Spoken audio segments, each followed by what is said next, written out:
Tony B live and direct. You've been seeing me post all day about the Trayvon shirts and the paintings. I just got word that Zimmerman got off. I'm at the Poetry Lounge around the most conscious poets in the country right here. Slam poets, and these cats get down. So I'm gonna do like 3 or 4 different videos tonight for YouTube, and I'm gonna be talking to these poets about what this Zimmerman case means to them. And I'm gonna give it to y'all live and direct. And you can still get the Trayvon paintings, because he didn't die in vain, and you can still get the Trayvon shirts from me. And all of y'all who are in LA, tomorrow I will be at the Melrose Trading Post. You can come up there and you can get one, or you can get whatever you want from me tomorrow. I'll be there all day.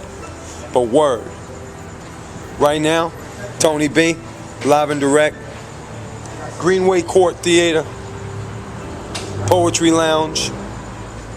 I'll get back to y'all. So my sister, let me start with you. Assalamu alaikum. I know you ain't faking. I know you're Muslim because you ain't Jamaican. Was the jury mistaken? Do people need to be awakened? Tell me, sister, what's shaking? Oh, I don't have an opinion. You don't have an opinion on the Zimmerman case? No. Not on Trayvon?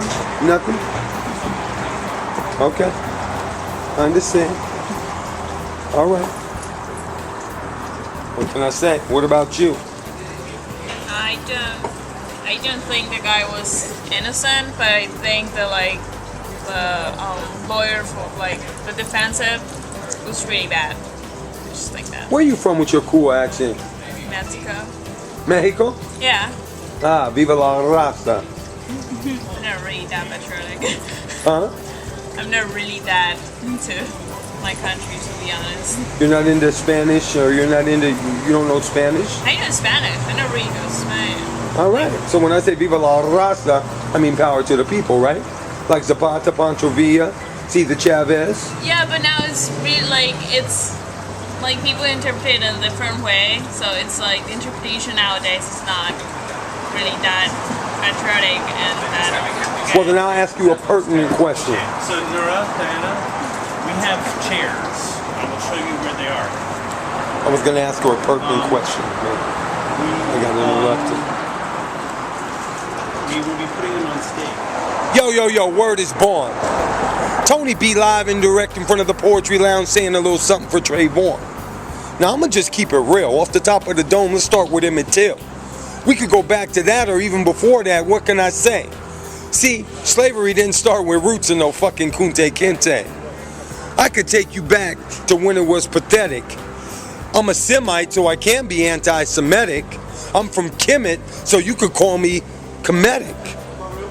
In actuality, to make it really authentic, you could say I'm Pan-African. Some people say Afrocentric.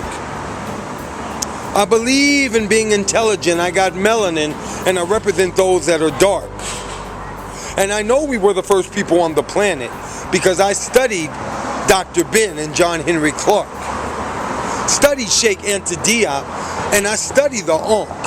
That's why I always wear it for protection. I never ever fake the bump. Tony B, I'm about to do my thing. I got to continue interviewing these people, but I'll be around. That's just a little freestyle from me, so you know what it is. No justice, no peace. Live from the Poetry Lounge. I know they weren't coming back till Monday.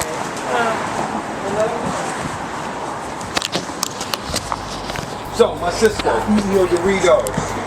Reality is. You know what my question was? You being a woman of color, melanated. Now we can go back to the history and teach you that Mexico really means mestizos, which actually meant mixed people, which means you can go back and you're actually a Moor, and I could take you deeper than that. But the thing is, you know how old Trayvon Martin? I mean, I don't have, I think it was really unjust the way he said it. I just think the lawyer that they had for Trayvon Martin, I don't know if the government paid for it. I don't know who paid for it, but the point of it is like the lawyer didn't seem to like try enough because I think it wasn't like enough evidence to like prove that the guy was like guilty. I just think it was a lot. So you think the prosecutors didn't do their job? Yeah. I don't think like it was fair. I just think like the prosecutor didn't do the right job. I think he could have done a lot more. In actuality, I agree with you 100%. You heard what she said, right? The tape of Zimmerman calling the police and saying on the phone, these guys always get away. The police operator told him stay in the car. He got out anyway. He went after this guy. That alone should have convicted him. But the prosecuting attorney, obviously, the prosecutors didn't do their job. It has nothing to do with his lawyer. His lawyer did what his lawyer was supposed to do. We can look in the media and it's been proven.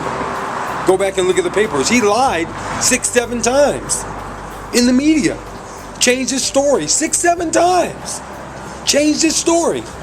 And he still gets off. He's been arrested more than once for domestic violence, all kinds of stuff. Zimmerman has been in jail several times. Trayvon didn't even have a record.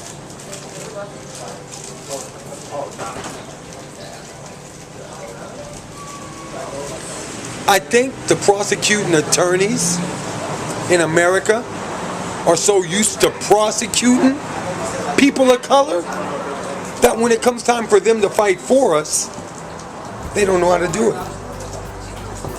I think that's the problem right there. They're so used to prosecuting us that they have forgotten, or many of them don't even know how to begin to protect us and to fight for us, to do what America guaranteed us in the Constitution. Well, actually, that's a whole nother subject too. We can get into civics and law, because actually, we're only an amendment to the Constitution. The Constitution laid out what it's supposed to be. We're not even really citizens, and they weren't thinking about us when they wrote the Constitution, not protecting us, but that's a whole nother subject. But y'all get my drift. This is just one interview. We're going to do more. We're going to really get down and break it down with some of these poets to see if they're just what we call microphone minstrels or if they're really critical thinkers. We're going to talk to them. We're going to find out.